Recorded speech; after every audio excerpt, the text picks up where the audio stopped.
আজ ক্যাথিড্রাল রোডের সভা থেকে তৃণমূল নেত্রী মমতা বন্দ্যোপাধ্যায় একসঙ্গে লড়ার বার্তাও দিয়েছেন। তিনি বলছেন, আসুন সকলে মিলে আমরা গোটা ভারতবর্ষে ইন্ডি জোট নিয়ে লড়াই করি। সকলের এক হয়ে লড়া দরকার। পরবর্তীতে আমরা বাংলায় জোট হয়ে লড়াইও করব। যেটা আমরা শুরু করব সেটার শেষ থাকবে না।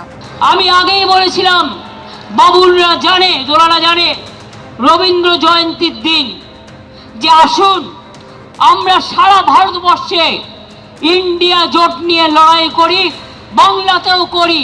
আমার কারো প্রতি কোনো ইগো নেই, আমার কারো প্রতি কোনো গ্রিভ্যান্সেস নেই।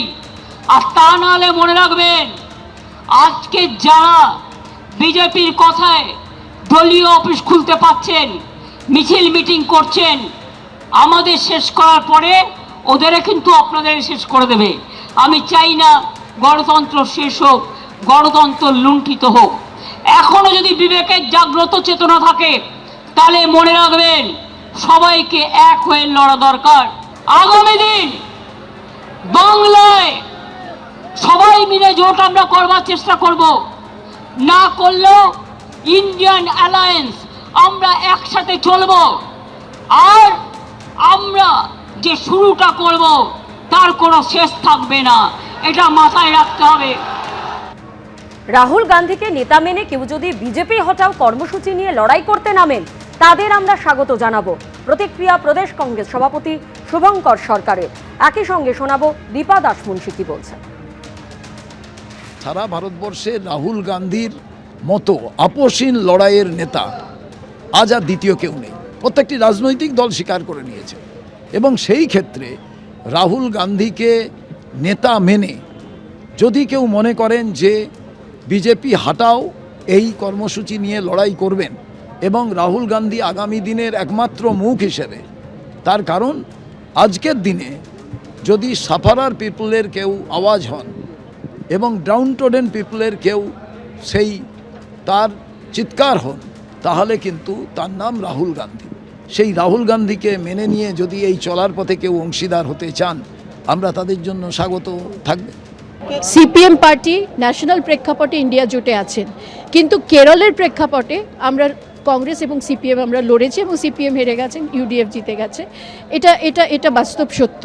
সেই একইভাবে যদি আগামী দিনে দেখুন, ভারতবর্ষে আমি মনে করি politics is an art of possibility. কাজে কালকে কি হবে আমি জানি না, কিন্তু যেভাবে গণতন্ত্রকে হত্যা করার চেষ্টা হচ্ছে, যেভাবে সংবিধানকে পাল্টানোর চেষ্টা হচ্ছে, সেইখানে যদি সমস্ত রাজনৈতিক দলগুলো মানুষের সমর্থন নিয়ে জনমত সাপেক্ষে তারা যদি একজোট হয়ে এই স্বৈরাচারী সাম্প্রদায়িক বিজেপির বিরুদ্ধে লড়তে চান, নিশ্চয়ই লড়বেন, এতে অসুবিধা তো কিছু নেই।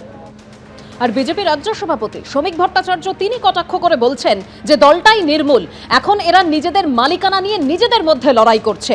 তৃণমূল ইন্ডি জোটে কোথায়? যারা তৃণমূলকে ধরবে তারাও শেষ হয়ে যাবে। মমতা বন্দ্যোপাধ্যায়ের যে দল তৃণমূল, সেই দলটাই নির্মূল হয়ে গেছে। এখন ওরা মালিকানা নিয়ে নিজেদের মধ্যে লড়াই চলেছে। 13টা না কটা শুনেছি ব্যাংকের অ্যাকাউন্ট আছে, সেটার জন্য লড়াই। ওইসব লড়াই টড়াই করে সব সেটেল করুক, তারপর দেখা যাবে। ইন্ডিয়া জোটে কোথায়? তৃণমূল কেউ নেবে না।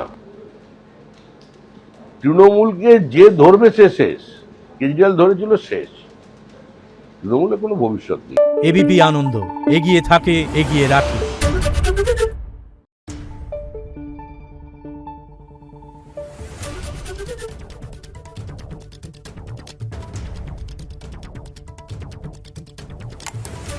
Thank you.